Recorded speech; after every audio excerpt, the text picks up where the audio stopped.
and welcome to another booktube video from me, Lauren, from Lauren and the Books, and David from my husband, David, who we are wedded to. Do you think we'll ever get bored of being wedded? Probably not. You're a bit hot, aren't you? Well, I've just got out of the shower, or bath, sorry. Daytime bath.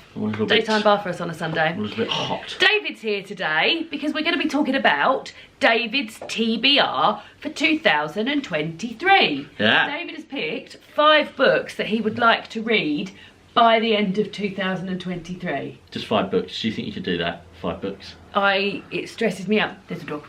It's a dog.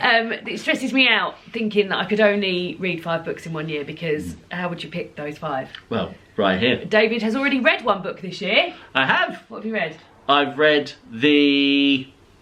I'm gonna let him remember. A Good Girl's Guide to Murder. Well done. So That's if you it. read these 5, plus that, you've read 6. 6 What's the books. most you've ever read in a year? 13. Yeah, that was lockdown year, wasn't it? It was lockdown, we were yeah. doing a lot of cosy reading nights. It was cosy reading night every other Friday. Yeah. Any of our sort of going out involved like going to Leeds Castle and sitting and reading all day. So that was Yeah. a big reading year for you. I mean, like, What's your optimum? What would you like to read every year? I'd like to read comfortably a book a month. So 12. 12. You'd like to do 12. Would be nice. Okay. Well, I mean, you've done it so far this year, David. Yes, I have. So I can't rule it out.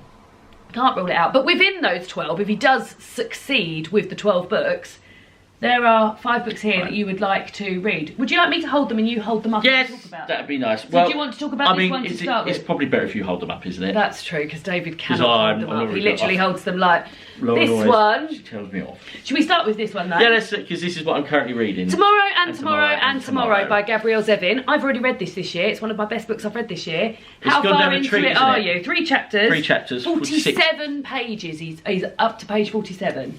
How are you finding it? I am enjoying it. I didn't, for some reason, the first chapter, because I have tried to read this before. Yeah. And I read the first chapter and I didn't like it, so I stopped instantly. Did that happen the second time round? I kind of thought I'm just going to push through it, because I was getting the same vibes. But then the second chapter I enjoyed more, and then the third chapter I enjoyed even more. So at the minute, we're just going up.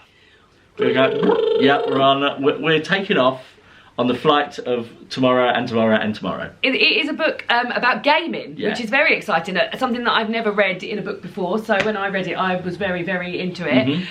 We're following 2 characters, Sadie and Sam, who start as friends. They meet in the 80s in on a children's hospital ward and start gaming together.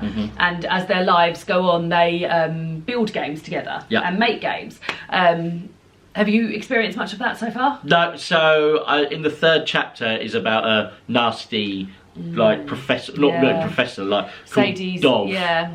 And and like he's a games designer. Yeah. And I'm enjoying just like the chatter and the murmur and the build up of like the beginning of them designing games and stuff. So I'm interested. So they mentioned a few like software developing companies and like JavaScript and stuff like that, and it's quite exciting. I am not a gamer and I loved this book. David is a gamer.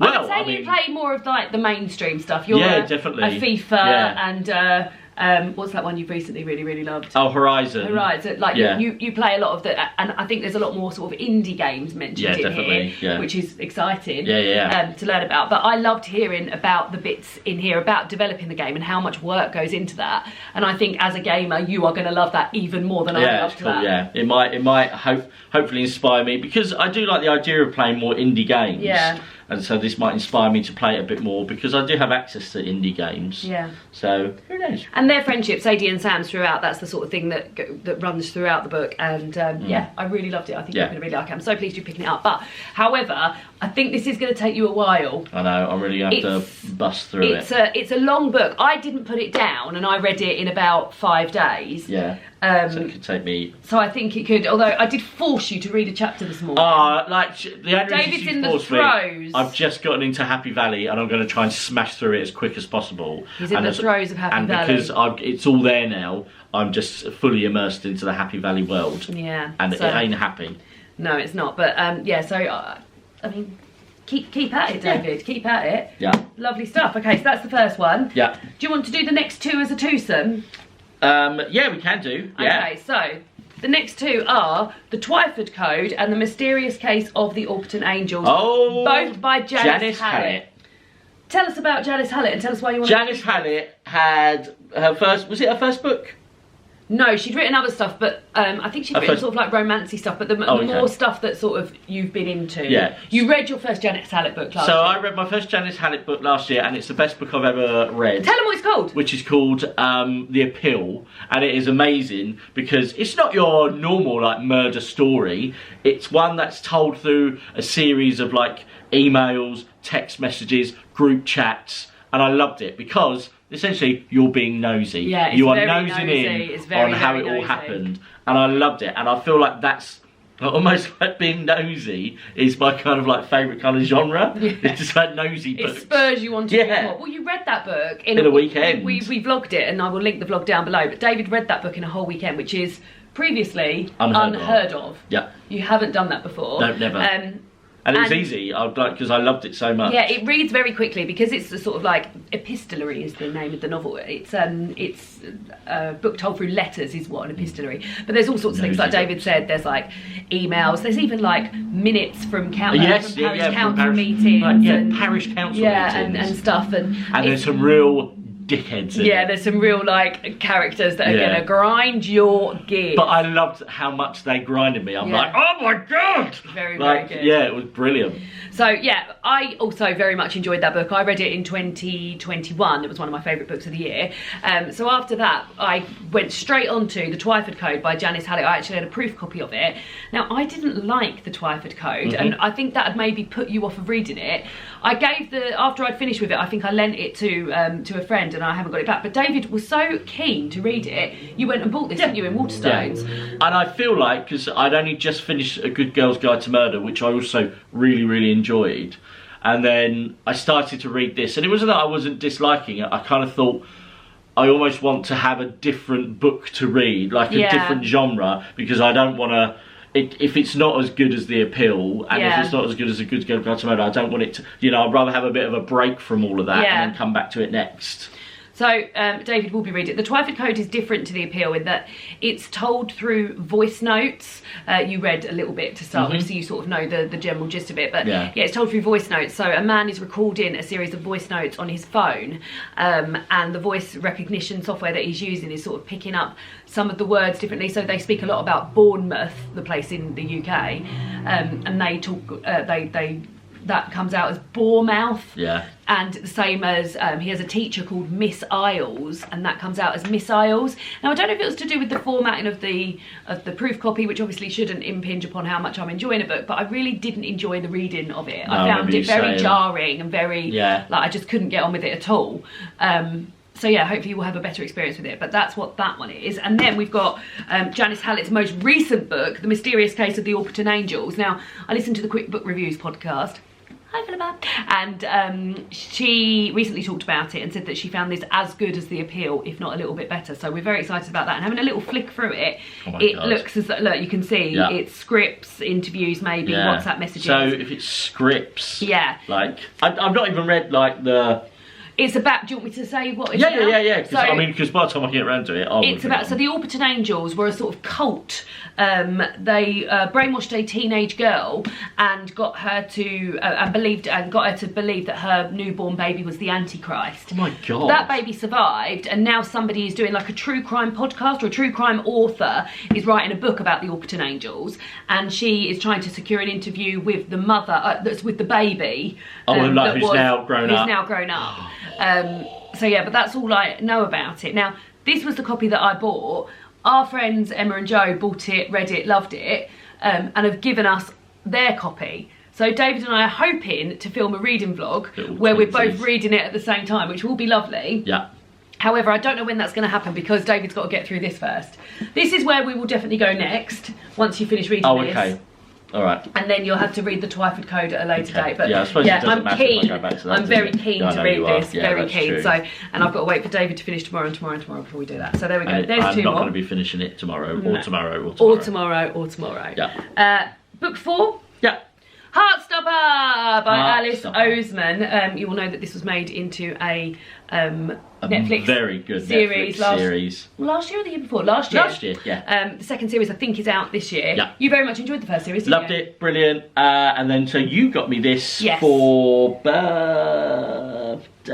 can't remember. Yeah, I bought it for you last year. Yeah, I think it might have been for Father's Day actually. Yeah. So Minnie got it for me. Yeah. And yeah, like the series was great. Loved the characters. And then so you just bought me this graphic novel. I very much enjoy reading graphic novels. So and I'm sure because didn't you say there's not many words? No, I read this graphic novel. I've read all of them. I think they're up to their 4th one, and each one's taken me about an hour to read. So I don't think this will take. So maybe I might save this for a cozy reading night. Well, actually, I'll tell you what I might do. I might wait until we know the date of the 2nd series, and then I'll read this just before the 2nd series, just to kind of... So as you can see, the artwork, I love Alice Oseman's artwork, but there is not much in terms of, like, they're definitely, the artwork tells the story, the text and stuff around it is more of an accompaniment, but I think you'll have a lovely time with it, and like I said, I read it in an hour, so that shouldn't take you long. God, imagine, I'll stop moaning at you straight away that month, once you've read that. God, that'd be nice. That'd be nice, rest from years. Yeah, nice. Yeah. And then number 5,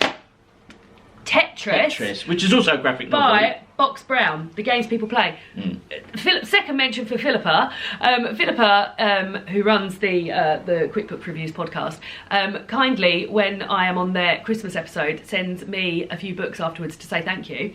David also gets a book out of that. And this year, she sent Tetris, which is a graphic novel about the making of Tetris and sort of connections it had to the Soviet government, which is weird and I did not know anything about. And what's even more exciting, there's a series on Apple TV coming out this year called Tetris, based not only obviously on the making of it and this book, and it's Taron Egerton, and bloody lovely Taron Egerton. You do love him. I think he's so cool.